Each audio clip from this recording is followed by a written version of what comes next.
of the function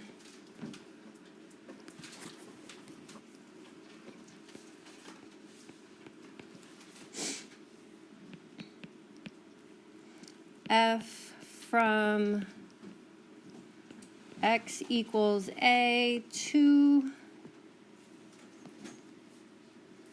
x equals b is given by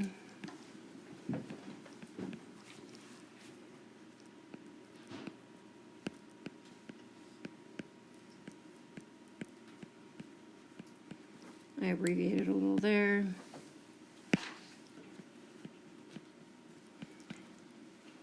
So it's f of b minus f of a.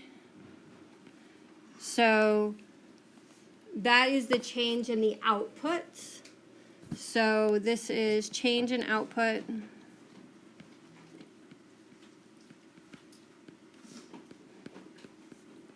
which we've been doing for the last week, right? That's just the net change.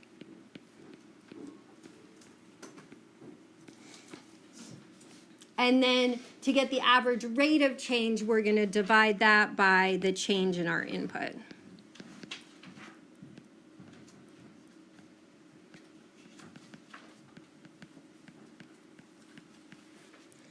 So visually, if I have a function,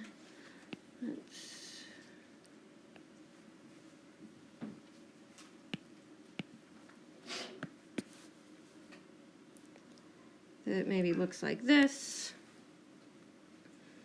So here's one x value, here's another x value. The y value corresponding to an x value of a is given by the output of the function using an input of a. The y value corresponding to an input of b is given by the function evaluated for an input of b. So if you're familiar with slope at all, the average rate of change of a function between the x values a and b is like the slope of the line that goes through those 2 points. Nonlinear functions don't have slopes, right? Slope is like the steepness of a graph, and this graph is not the same steepness everywhere. So we can't say the slope of this function is yada, yada, yada. What we can do is we can say between 2 points, the steepness on average is whatever this average rate of change is. So we're just averaging out that change over that interval. We can't talk about the average rate of change of a function overall. We have to have 2 points to calculate the average rate of change. So starting here, I've got this function m. And here's my graph, and I want to find the average rate of change in m between x equals 5 and x equals 9. So remember that whenever you calculate net change or average rate of change, it's where you ended up minus where you started. So in this case, the point to the right minus the point on the left. So we have m of 9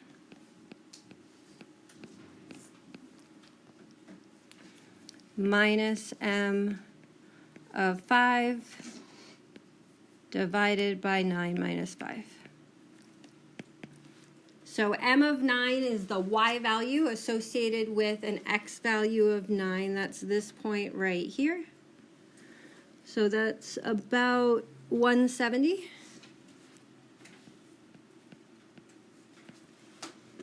M of 5 is the y value associated with an input of 5. So we're looking at this point right here, which has a y value of 220. And then our change in x. So we get negative 50 divided by 4. Now when you have applications like this, the units are important.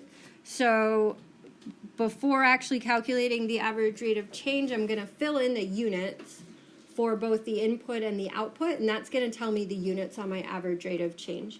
So what units did we use to measure the outputs of this function? So our y values. Home prices. Yeah, home prices in that, so they represent home prices, and the units on that are thousands of dollars, right? So $1,000.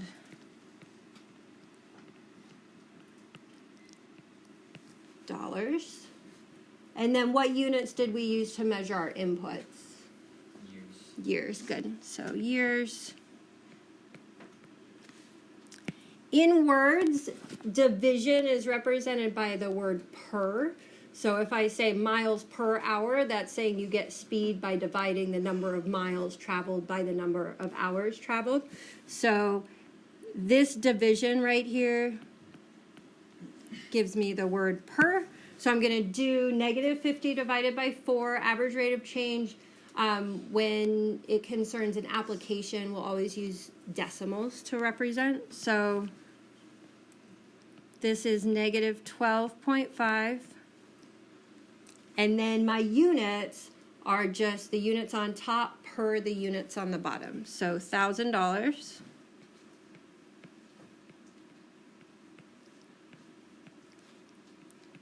per year.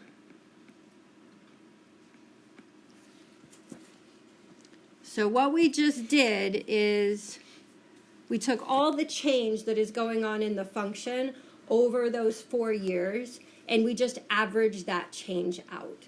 So the total change in the 4-year period, we just averaged to say that that total change of -$50,000, if we spread that evenly across the period of 4 years, that would be a change of -$12.5 thousand for each year.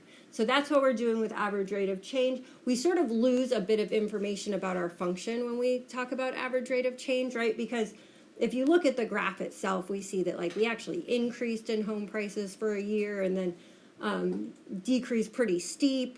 So we lose all of that information when we average it out, but it does give us a general idea of how our output was behaving over that 4-year period. So to interpret this in words, we actually need sort of a lot of components with this when we're interpreting average rate of change. The first is that it's really important to give the inputs that were used to find the average rate of change, because we can see it's not the same everywhere, right? If I did like between 2000 and 2004, I would be finding the slope of that line, which is definitely different than the slope, right? It's going in even a different direction. So it's really important to say what years you used to calculate this, because it changes based on where you are in the graph. So from 2005 to 2009, right? So we want to interpret the x values in terms of how the input is defined. You don't want to say from year 5 to year 9, because if we don't have this math problem, saying year 5 and year 9 don't really have any meaning whatsoever, right? Is that the year 5 AD and the year 9 AD? Hope houses didn't cost that much back then. So then what's happening to house prices between 2005 and 2009 on average? They're going down. Yeah, they're decreasing. So median, I should say the median home price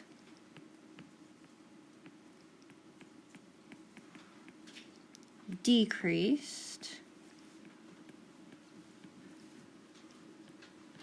And then the other thing we need in that sentence is the fact that this is an average, right? It's not actually, the price isn't actually going down $12,500 a year, but on average it's going down $12,500 per year. So an average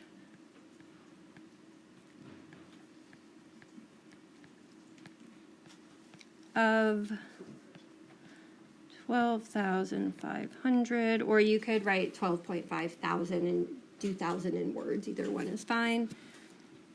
Each year.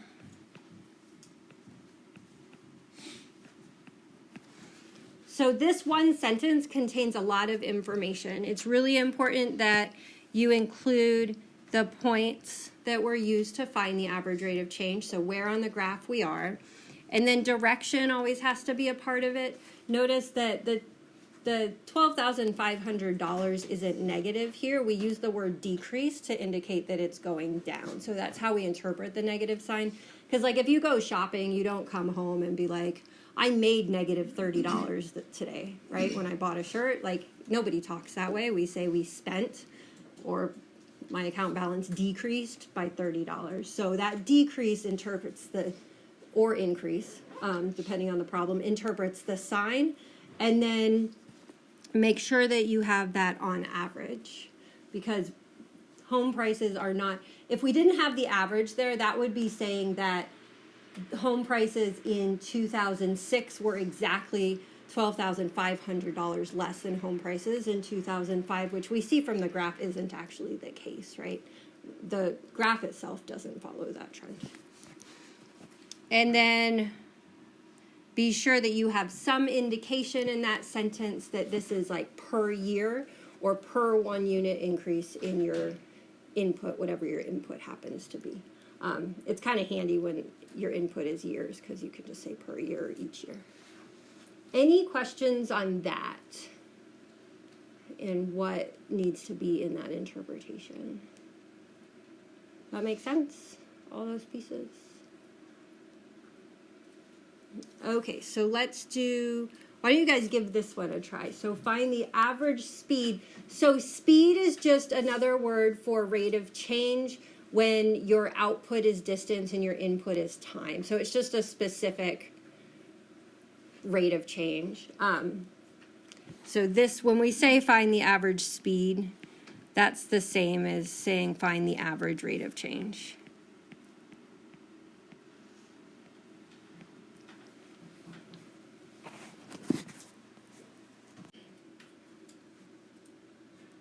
Of like what is the first t-value and what is the second t-value in this time period, so in those last 10 seconds.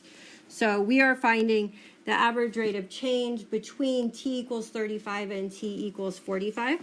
And so we need to find, what did I use, d of 45 minus d of 35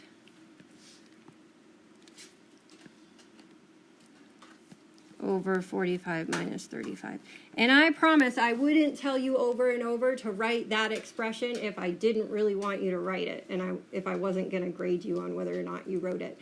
So we need to be able to interpret this function notation in a lot of different ways, and the only way we can do it is if we practice it. If we just don't use it, we're never going to get comfortable with it. And we need to be comfortable with expressions like this in order to move into things that'll help us find derivatives and things like that. Chris, did you have a question? Does it have to be d45 minus d35, or could it be d35 minus d45? So in this case, it could be either way, because the sign in the denominator basically cancels it out. So as long as you're consistent, I always do it in this direction, because if you're doing net change where you don't have a denominator, it has to be in that order, because you don't have the direction of the change in the denominator to cancel it out, basically. So I like to just be consistent, but you're right, with average rate of change, the order of like y2, y1, x2, x1 doesn't really matter. Okay, so we're going to set this up just like we did with our net change last week, right? So big set of brackets. I'm plugging 45 in. Whoops, 4.9 times 45 squared plus 34.3 times 45 minus big brackets, and we're plugging 35 in. So 4.9 times 35 squared plus, I'm about to run out of room, 34.3 times 35. And then all of that over, this will end up being 10, right? 45 minus 35. And that's where that 10 comes into play, right? If it's the last 10 seconds before hitting the ground, then the change in my time was 10 seconds as opposed to me starting at a time of 10 seconds and ending at a time of 45. So somebody help me out with a calculator here. What do you get inside that first set of brackets?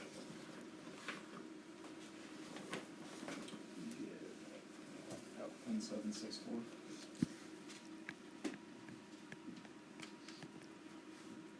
That feels a little bit small. Oh, yeah, that's wrong.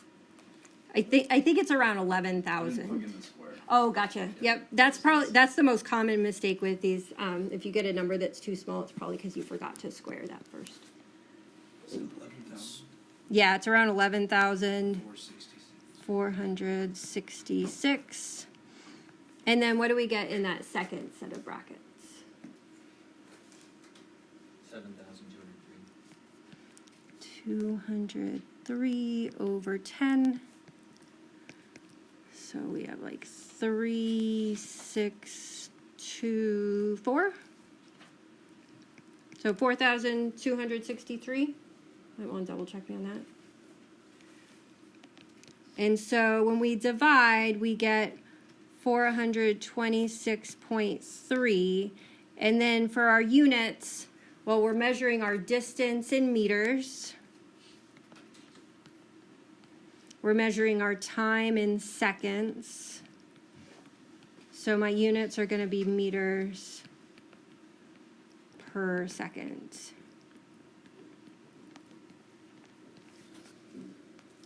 Which, this is like the most unrealistic problem in the whole wide world. Like 426.3 meters per second is actually impossible. Like it's faster than terminal velocity. But nonetheless, we could do the math problem. Any questions on what we did there? Again, be sure to pay attention to the notation. I promise I'm not like being picky about it just for the sake of being picky about it. Getting used to the notation is going to help you as we move forward into other types of problems. Okay, so let's talk linear functions. So by definition, a linear function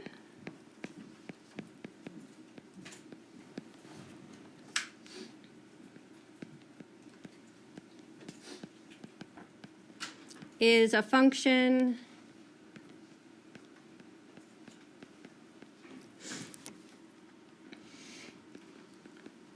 with constant average rate of change. Whoop, there's not a D in that. So if I have, as the name implies, the graph of a linear function is a straight line. So something like that. And we talked when we did average rate of change with that previous graph about how important it is to pay attention to where on the graph you are, so what 2 points you use.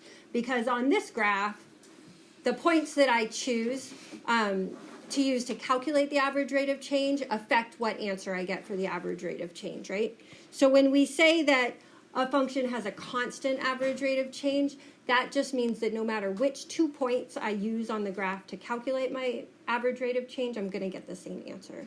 So the average rate of change is the same everywhere on the graph, which makes sense when you look at it, right? It's the steepness of this is the same everywhere. So this just means that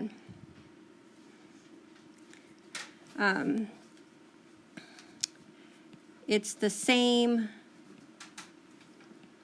no matter what points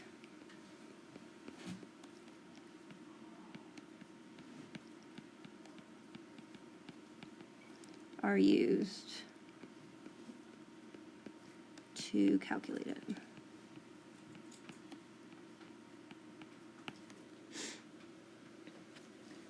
So a linear function has a specific form. So all linear functions,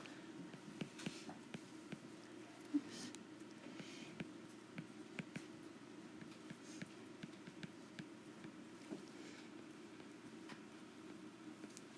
written, getting wobbly, f of x equals some constant times the variable or input plus another constant. So if you've worked with lines at all, this is probably the thing that you remember.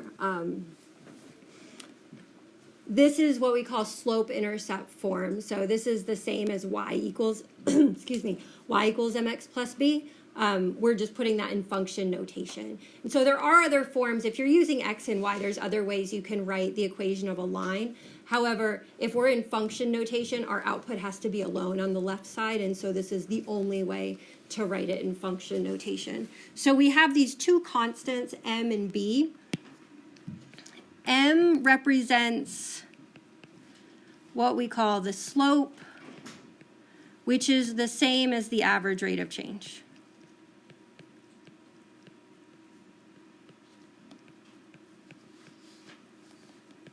We use the name slope because only for linear functions, because the slope of a line is a property of the function itself, not a property of the 2 points that you use to calculate it. Whereas in a nonlinear function, the average rate of change has everything to do with which 2 points we use to calculate it.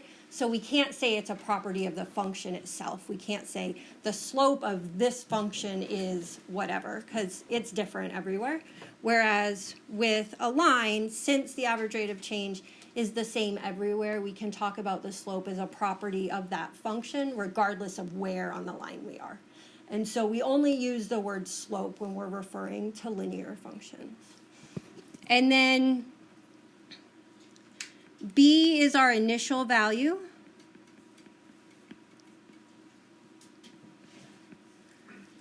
So that's the output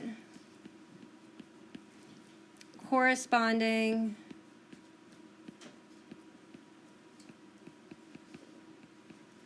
to an input of 0. So that can give us our y-intercept, which is 0b. So you can see there's sort of a lot of different ways of talking about the same thing here. And we want to recognize all of them because you're not always going to have a graph. So you can't always just be like, oh, b is the y-intercept and look at the graph and find it. Sometimes in these application problems, you're going to be given a starting date and told what the output is on that starting date, right? Without the graph, you're not going to recognize that as the y-intercept unless we can relate that to being the initial value of our function. So that's why we talk about it in several different ways, because depending on how the information is given to you, it's not always just going to be like your y-intercept is ... So on our graph, of course, this is our y-intercept. It's where we cross the y-axis. And then the other intercept, our x-intercept,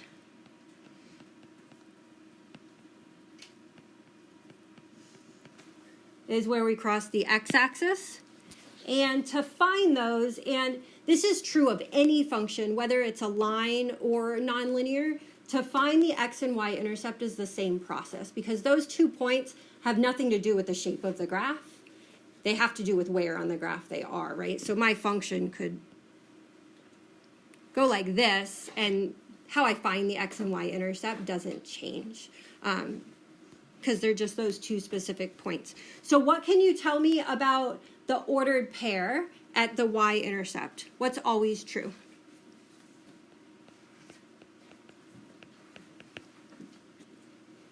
So an ordered pair has an x value and a y value. What do we know if we're at the y-intercept? What do we know about that ordered pair? That x is always 0, right? So this is where x equals 0. So to find the y-intercept, we evaluate f of 0. So this intercept stuff should be a bit of review, but we sort of have to translate it into function notation, right? So to find our y-intercept, we're evaluating our function for an input of 0. And then what can you tell me about the x-intercept? Yeah, so y is always 0 if you're on the x-axis. And so this is where y is 0. Or where your output is 0. So to find that, we're going to solve the equation f of x equals 0. So we are finding where our output is 0. So if we had an equation that looked like f of x equals mx plus b, we would replace the entire left side with 0 and then solve for x, and that would give us the x coordinate of our x-intercept. So just like when we were working with x and y, just kind of translated into function notation. So let's write one of these functions. So when I think that I want to write a linear function, and I know I want it to be linear because it says the word linear right there, so you can't just assume every function is linear, but we'll always tell you if a relationship is linear. So when I see that, I think to myself, well, I need to know the slope, and I need to know that y-intercept or initial value. So I'm going to look for m, and I'm going to look for b. So looking for m, you're looking for a rate of change. We sort of have two numbers going on here. Which one is my rate of change?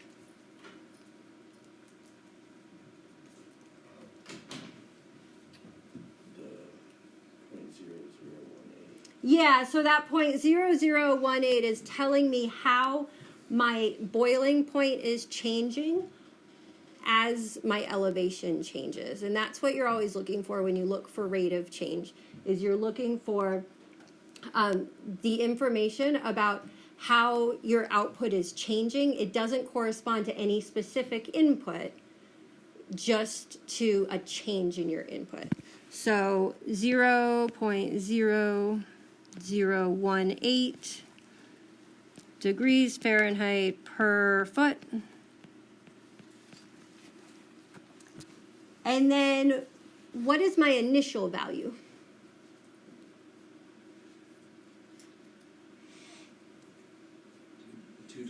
$212. And I know it's 212 because it tells me that 212 is the boiling point at sea level, which is where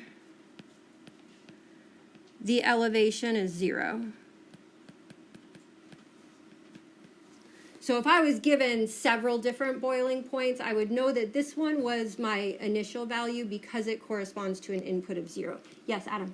Shouldn't it be a negative for m? Oh, yes, thank you. I said decreasing and then I didn't write it. Thank you. So we got that from this.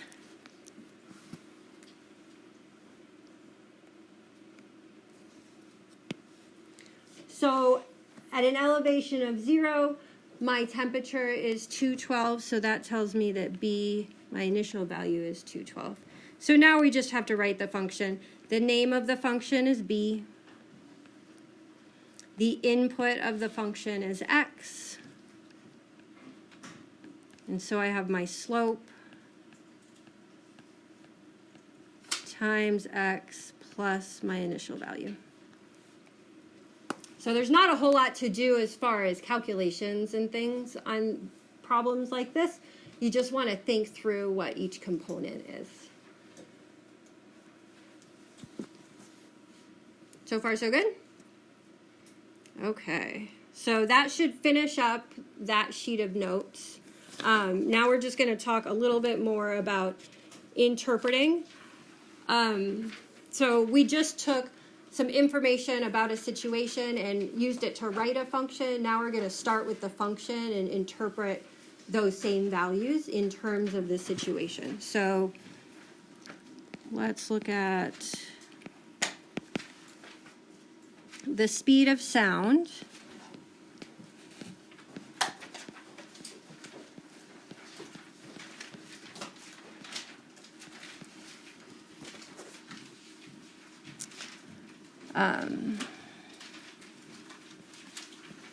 at a temperature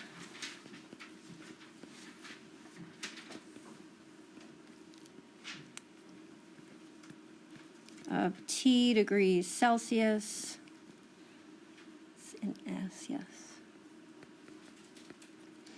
is given by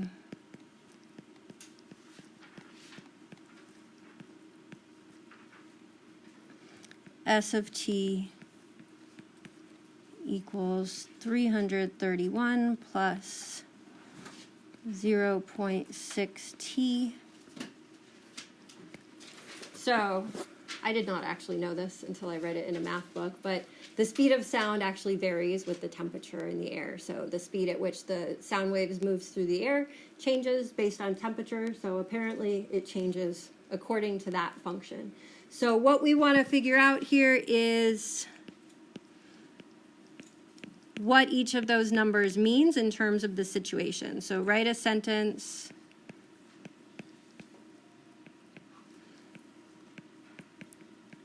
which interprets the number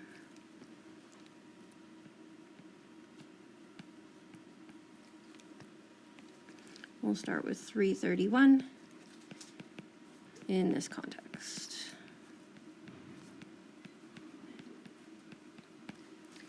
So the first thing I do when I look at this function is I think to myself, that's a linear function. I know that because there's no variables on my, or I'm sorry, I always mix those up. There's no exponents on my variable, right? Just like when we were solving equations, that's how we recognized a linear equation. And so once I know it's linear, I want to ask myself, what's the m and what's the b? So in this case, is 331 m or is it b? It's b, right? So remember that the order of terms doesn't matter because addition is commutative. So the way that we identify our slope is it's the coefficient or number being multiplied by the variable. So the slope is always in the term with the variable, and the y-intercept or b is always the constant term, so the term that doesn't have a variable in it. So in this case, b is equal to 331. So that means that my y-intercept is 0, 331. And so I'm just going to look at each individual value and ask myself what it means. Well, remember our input is in degrees Celsius. That's a temperature. And then our output is the speed of sound.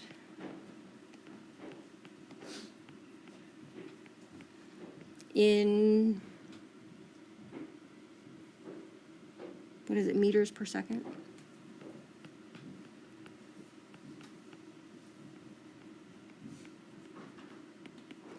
Sorry, I didn't write that in here.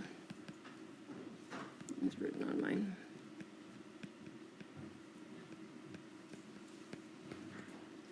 And so this point tells me what?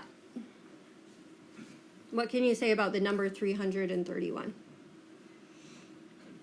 degrees, it moves 331. Yeah, that's exactly right. So at a temperature of 0 degrees, the speed of sound is 331 meters per second. So our sentence is at a temperature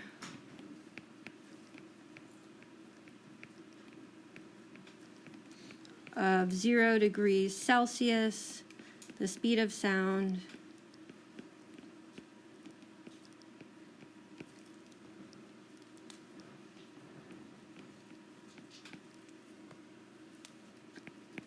is 331 meters per second.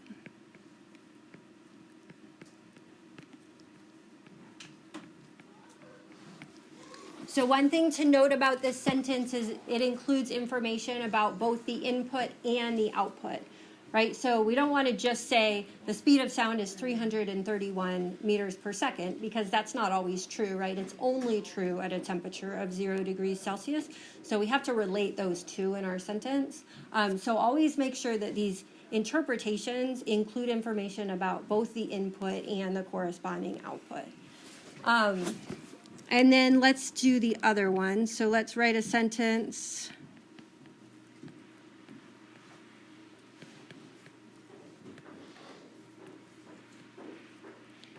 which interprets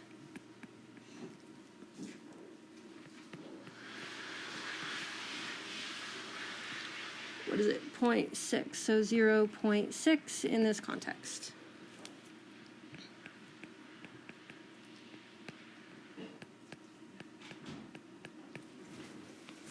So again, we know this is a linear function. So I asked myself, is that 0.6, is it m or is it b? It's in the variable term, so it's the coefficient of my variable, which tells me that it's m, so it's my slope. So I always start with writing it as a fraction, just over 1. So you don't have to like change 0.6 into the fraction like 3/5. You just want to put whatever your slope is over 1, because then we can label the input and the output and see how they relate to each other. So our output is measured in meters per second.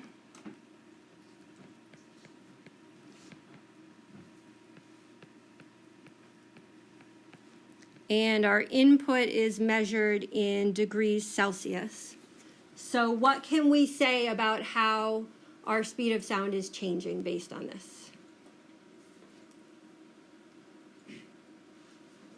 Every 1 Celsius, it slows down or speeds up 0.6 meters. Yeah, that's exactly right. So it's speeding up because it's a positive average rate of change. So for every 1 degree increase in temperature, the speed of sound increases by 0.6 meters per second. So for every 1 degree Celsius increase in temperature,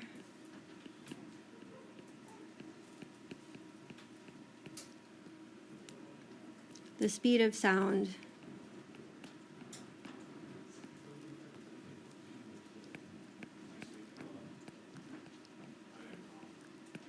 increases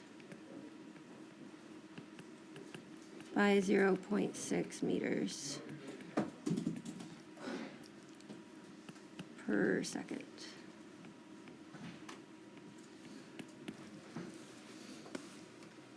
And again, note that we mentioned both how the input is changing and how the output is changing. On these ones, when you're interpreting the slope, your input is always increasing by 1.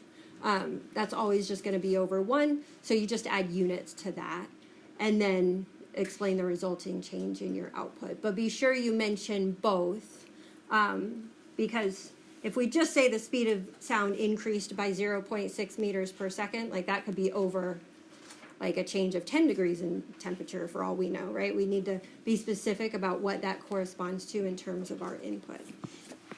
So